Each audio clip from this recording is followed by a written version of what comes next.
बिस्मिल्लाहिर्रहमानिर्रहीम। अस्सलाम वालेकुम 7th class. I hope you're all safe and sound in your homes. So today is our lecture number 2 of chapter number 1. And we have taken a very long way to this chapter. अगर मैं last lecture की बात करूं तो हमने कुछ चीज़ें पढ़ी थी, वो शायद आपको याद हो, मैं दोबारा आपको रिकॉल करवा देती हूँ। डाइजेशन क्या होता है? Process of changing the food into simpler form. Digestive system क्या होता है? The parts of the body that make part in the process of digestion. उसके अलावा हमने पढ़ा था कि डाइजेशन का प्रोसेस जब स्टार्ट होता है तो उसके अंदर सबसे पहले हमारी एक चीज़ आती है जिसको कहते हैं माउथ। माउथ बहुत अहम किरदार अदा करता है डाइजेशन में, कि माउथ के थ्रू ही हमारा खाना हमारे मुंह के अंदर जाता है। And then we are going to talking about this. This is the diagram of human digestive system, जो मैंने आपको समझाई भी थी कि किस तरीके से हमारा जो फूड है वो हमारे मुंह में जाने के साथ साथ कहाँ कहाँ से गुजरते हुए एट द एंड कहाँ से उसके जो वेस्ट मटेरियल्स होते हैं जो कि हार्मफुल होते हैं हमारी बॉडी के लिए, वो बाहर आ जाते हैं। सो मैंने आपको एक होमवर्क दिया था करने के लिए। I hope you have to do this. Homework नहीं था वो, that was a class work type. मुझे उम्मीद है कि आपने वो किया होगा। मैं आपको उसका तरीक़ेकार एक दफ़ा दोबारा दिखा देती हूँ। This is our copy of National Public School, as you all see this. सबके पास ये कॉपी मौजूद है।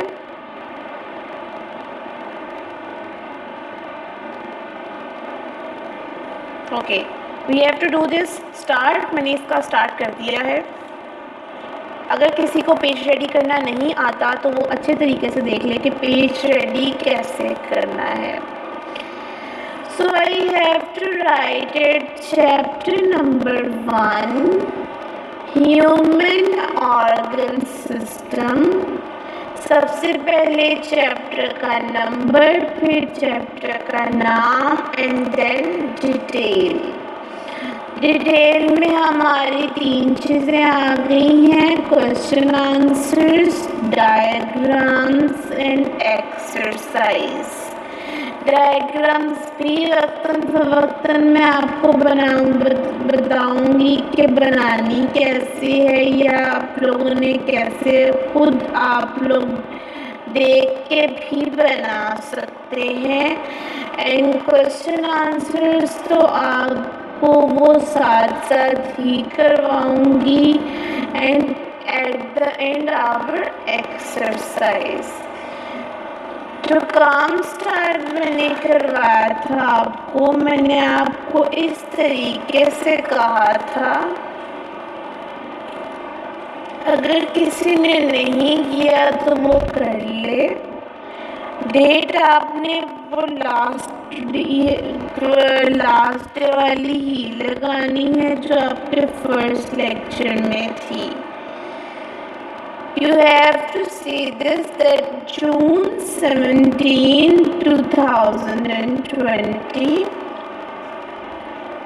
classwork, Wednesday। डायग्राम की आपने टॉपिक डायग्राम की हेडिंग देनी है and you have to draw the diagram over there. यहाँ पर आपने ये वाली डायग्राम बनानी है जो ये बनी हुई है। ये कंप्लीट डायग्राम जैसे भी आपसे बनती है कोशिश करें कि नीट एंड क्लीन डायग्राम बनाएं। ये डायग्राम आपने यहाँ पर बना देनी है इस जगह पर। जब आप डायग्राम बना देंगे तो नीचे आपने डायग्राम का नाम लिख देना है, that is human digestive system. Have you all done this? दोबारा एक दफ़ा सुन लें। आप लोगों ने सबसे पहले चैप्टर का पेज रेडी करना है, then you have to write the date and day over there and write the class work in the middle of the page. Topic diagram, यहाँ पे आपकी डायग्राम आ जाएगी। पेंसिल से बनाएं, लाइट पेंसिल यूज़ करनी है आपने, अगर ज़्यादा रेजर यूज़ नहीं करना कोशिश करें, इसलिए मैं कहती हूँ हमेशा लाइट पेंसिल यूज़ किया करें। 2HB की पेंसिल यूज़ किया करें, वो ड्राइंग के लिए यूज़ होती है। Human digestive system, human digestive system यहाँ पे इसका नाम आ जाएगा जो डायग्राम आपने ऊपर बनानी है। आपने हमेशा, मैं जब भी आपको डायग्राम का कहा करूँगी, यही प्रोसेस यूज़ करके आपने डायग्राम कंप्लीट कर देनी है। So today we are going to write two of the definitions that we have learned in our previous lecture। वो दो definitions लिखनी कैसे हैं मैं वो भी आपको बताती चली जाती हूँ। सबसे पहले तो हमारी डेट एंड डे आ जाती है, that is about what is the date today? Very good, today is June 20th 2020। जैसे मैंने डेट लगाई है वैसे ही आपने डेट लगानी है। At the middle of the page here it is class work, right, and at the right corner of the page here it is our day, and what is the date today? Saturday. I am using my ballpoint, you all have to use your ink pens. No student ever dare to do your work with any pointer or any of the ballpoint. You have to use your marker, blue marker, and your ink pen. So I have drawn my margin line like this. After that, here we are going to write topic,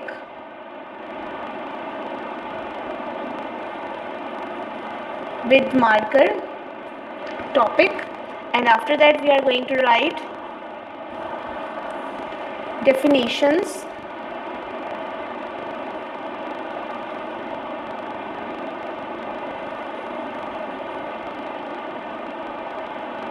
क्योंकि हमने दो definitions लिखनी है जो हमारी रहती हैं। So our first definition is digestion, जो हमने लास्ट लेक्चर में पढ़ी थी। I hope you all have learned it. You have to write it over there.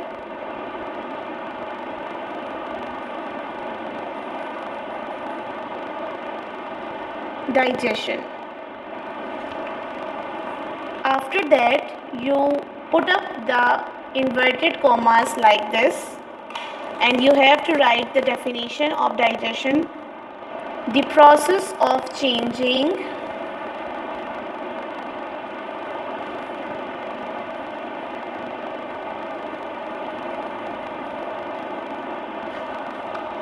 food into simpler form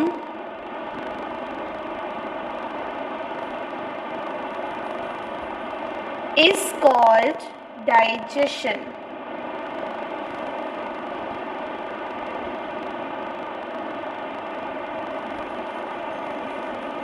Here is our definition of digestion, and we have to put up the inverted commas to end up this definition. After that we are going to write another definition, that is digestive system.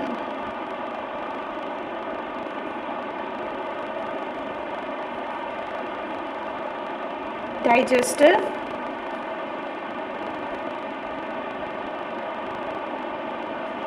you just have to write your work like this as I have written. So the parts of body, you have to start it with inverted commas.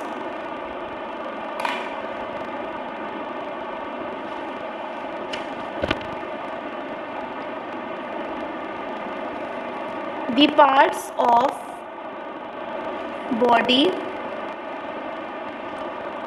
take part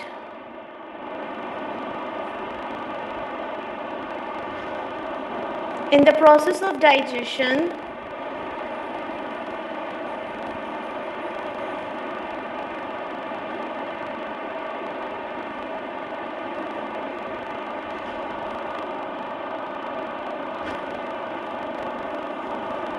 form digestive system.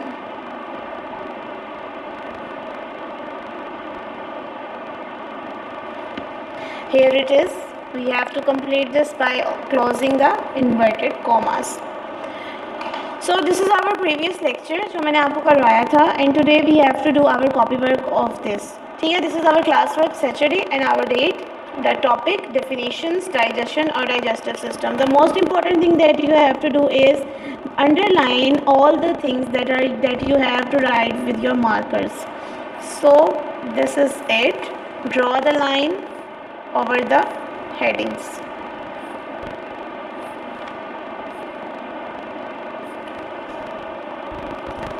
Done. Okay, today we have to do our work. Next lecture में जो भी मैं आपको काम आज बताऊंगी, जो आपको पढ़ाऊंगी, वो आप इसी तरीके से काम करेंगे. करना आपने यूँ है, आपने लिख लेना है जून 20th 2020. ये तो आप लिख चुके हैं, क्लास वर्क भी आ चुका है, सैटरडे भी आ चुका है. आप लोगों ने टॉपिक के बाद नीचे जो भी चीज़ मैं आपको करवाऊंगी वो आप करते चले जाएंगे. अगर कोई हेडिंग है तो आप उसकी हेडिंग मार्कर से देंगे एंड बाकी सब चीज़ें आप पेन से लिखेंगे, इंक पेन से. Okay, now turn to our book. So here we are on esophagus. This is a box, that is pink box. Pink box said that our teeth are the main tools we use to break down food in the mouth. वो कह रही है कि जो हमारी दांत हैं वो ऐसा एक टूल है, ऐसा एक आला है जो कि हमारे खाने को ब्रेक डाउन करते हैं, मुंह के अंदर तोड़ते हैं. We must take care of them to make them strong. हमें उनकी हिफाजत करनी चाहिए, उनको बहुत ज़्यादा मजबूत बनाना चाहिए. Drink plenty of milk. बहुत ज़्यादा दूध पीना चाहिए. Use treatwig, मसवाक और brush to clean the teeth. दांतों को साफ करने के लिए हम ब्रश का इस्तेमाल भी कर सकते हैं और मसवाक का इस्तेमाल भी कर सकते हैं. Avoid too much sweets. और बहुत ज़्यादा मीठी चीज़ें नहीं खानी चाहिए. पर आप लोगों का क्या करें, बच्चे तो ऐसे होते हैं, कैंडी से इस तरीके से खाते हैं जैसे कभी ज़िंदगी में उनको कैंडी कभी मिलेगी ही नहीं. Students, you have to take care of your teeth because this is very important. Okay, now this is oesophagus. After mouth हमने देखा था कि माउथ के बाद जो चीज़ आई थी दैट इज़ इसोफेगस. इसोफेगस अब क्या है? The chewed food is then pushed from the mouth into the esophagus. जो चबाया हुआ खाना होता है फिर वो माउथ से पुश करके उसको धकेल दिया जाता है कि वो इसोफेगस में चला जाए. देख रहे हैं आप यहाँ पर कितनी बारीक सी एक वेसल है, एक नाली है, बारीक सी नाली है और इसके अंदर से आपके मुंह में जो इतना बड़ा सारा नवाला आप डाल लेते हैं और निवाला आप आगे जाने के लिए उसको नरम तो होना पड़ता है ना, तो इसीलिए सलाइवा उसको पहले नरम करता है और उसके बाद वो इसोफेगस के अंदर फेंक देता है ताकि वो आराम से गुजर सके. Esophagus is a large tube that carries food from the mouth to the stomach. अब esophagus जो है वो कह रहे हैं कि बहुत लंबी सी एक नाली है जो कि फूड लेके जाती है माउथ से स्टमक तक. esophagus क्या करती है? माउथ से स्टमक तक फूड लेके जाती है. You have to underline this or highlight this. Esophagus is a large tube that carries food from the mouth to the stomach. Esophagus uses wave-like muscular movements to push the food to the stomach. Wave-like क्या होती हैं? Wave-like ऐसी होती हैं, ऐसे ऐसे ऐसे ऐसे, इसको कहते हैं wave-like. वो कह रही है कि जो खाना है वो wave-like muscular movements होती हैं, wave-like movements होती हैं to push the food to the stomach. stomach तक आने के लिए ये है stomach. stomach तक आने के लिए जो movements होती हैं वो wave-like होती हैं, वो ऐसे ऐसे खाना आता होगा. Understand? These wave-like movements are called peristaltic movements and processes called peristalsis. Another definition कि ये जो wave-like movements होती हैं इनको आप peristaltic movements और process को peristalsis कहते हैं. ये एक और definition है. Esophagus में हमने एक definition पढ़ी peristalsis. पेरिस्टॉल्सिस क्या होती है? वेव लाइक मूवमेंट्स होती हैं जिनको पेरिस्टॉल्टिक मूवमेंट कहते हैं और उसी को इस प्रोसेस को पेरिस्टॉल्सिस कहते हैं। मैं एक और बात आपको बता दूं, बाज़ औक़ात ऐसा होता है कि आपको वॉमिटिंग आती है, उल्टी आती है। अब जब उल्टी आती है तो जो ये वेव लाइक मूवमेंट्स होती हैं ना, ये वेव लाइक मूवमेंट्स नहीं रहती, ये स्ट्रेट आउट हो जाती हैं। जब खाना स्ट्रेट आउट हो जाता है तो उल्टी इसीलिए आती है कि वो मूवमेंट्स कंसिडर नहीं हो पाती, पेरिस्टॉल्टिक मूवमेंट्स। तो वो उस प्रोसेस को हम कहते हैं एंटी पेरिस्टॉल्सिस, और उस मूवमेंट को हम कहते हैं एंटी पेरिस्टॉल्टिक मूवमेंट। ये एक इन्फॉर्मेशन मैंने आपको दी है, ये आपकी बुक में नहीं है। Stomach, our stomach is a large J-shaped muscular bag। J-shaped muscular bag, हमारा जो स्टमक है वो J-shaped होता है। बेसिकली इस तरीके से होता है हमारा स्टमक, लाइक दिस। इसको J-shaped इसलिए कहा जाता है क्योंकि ये थोड़ी सी इसकी J की शेप होती है। It mixes the food with digestive juice. ये जो फूड है उसको डाइजेस्टिव जूस के साथ मिक्स कर देता है। डाइजेस्टिव जूस जो है वो स्टमक के अंदर ही प्रोड्यूस होता है। Digestive juice begins the digestion of the proteins, meat, eggs, milk, pulses etcetera. अब पहले हमने एक डाइजेशन पढ़ी जो कि स्लाइवा करता था। स्लाइवा कार्बोहाइड्रेट्स की डाइजेशन करता था, स्टार्च और शुगर की। अब हम डाइजेशन पढ़ रहे हैं जो कि डाइजेस्टिव जूस कर रहा है, जो कि कर रहा है प्रोटीन की डाइजेशन, जिसमें आ जाती है मीट, एग, मिल्क, पल्सेस। अगर इसमें से कोई भी चीज़ हमारे खाने में मौजूद है तो वो उसकी डाइजेशन कर देगा। The food spends about 4 hours in the stomach. अब जो खाना है वो 4 घंटे स्टमक में गुजारता है। देखिए, अगर आप गूगल पे लिखेंगे ना, अगर सर्च आउट करने के लिए कि कौन सा खाना कितने घंटे में अपना काम उसमें स्टमक में गुजारता है, तो वो आपको सबसे ज़्यादा जो चीज़ आपके स्टमक में ठहरी रहती है ना, वो होता है मीट, चिकन। ये बहुत देर तक आपके स्टमक में रहते हैं, स्टमक में ही बैठे रहते हैं। इनकी डाइजेशन होने में बहुत टाइम लगता है, अबाउट 10 to 12 तो मोस्ट ज़्यादा जा रहे हैं, 6 to 10 आवर्स लगते हैं। The digestive juice in the stomach also contains an acid. अब जो स्टमक के अंदर डाइजेस्टिव जूस है उसमें एक एसिड मौजूद होता है। बेसिकली एसिड का काम होता है कि वो किसी भी चीज़ को अच्छी तरह गला दे। जो एसिड यूज़ अक्सर आपके वॉशरूम्स में भी एसिड यूज़ करते हैं, वो फिनाइल नहीं, सॉरी, वो जो आपके वॉशरूम्स में उसके अंदर फ्लश के अंदर या कमोड के अंदर जो चीज़ डाली जाती है उसको भी एसिड कहा जाता है। वो चीज़ को ख़त्म कर देता है, साफ़ कर देता है। तो जो एसिड डाइजेस्टिव जूस के अंदर जो एसिड मौजूद होता है वो भी इसी तरह करता है कि वो उसका मकसद ये होता है कि स्टमक जो है उसके अंदर जिस चीज़ की प्रोटीन की डाइजेशन होनी है वो होए और बाकी चीज़ें आगे चली जाएँ। The acid kills the germs present in our food. सबसे पहले तो एसिड क्या करता है कि हमारे खाने के अंदर जो जर्म्स होते हैं उनको मार देता है, ख़त्म कर देता है। It also helps in the digestion of protein. और उसके बाद वो क्या करता है, प्रोटीन की डाइजेशन स्टार्ट कर देता है, जैसे मैंने आपको अभी कहा। सो नेक्स्ट पेज पे चले जाएं। It's about small intestine. अच्छा रुके, मैं पहले आपको स्टमक के बारे में दोबारा एक दफ़ा बता दूं कि स्टमक एक जे शेप्ड मस्कुलर बैग होता है और ये क्या करता है कि फूड को जो डाइजेस्टिव जूस के साथ मिक्स कर देता है। जब डाइजेस्टिव जूस के साथ फूड मिक्स हो जाता है तो डाइजेस्टिव जूस जो है वो डाइजेशन करता है प्रोटीन की। अब जो प्रोटीन की डाइजेशन होती है वो बेसिकली एक एसिड मौजूद होता है स्टमक में, उससे होती है। जो एसिड जो है वो क्या करता है, सबसे पहले तो फूड के अंदर के जर्म्स को किल कर देता है ताकि वो बॉडी को और नुकसान ना पहुंचाएं, एंड देन वो क्या करता है कि प्रोटीन की डाइजेशन कर देता है।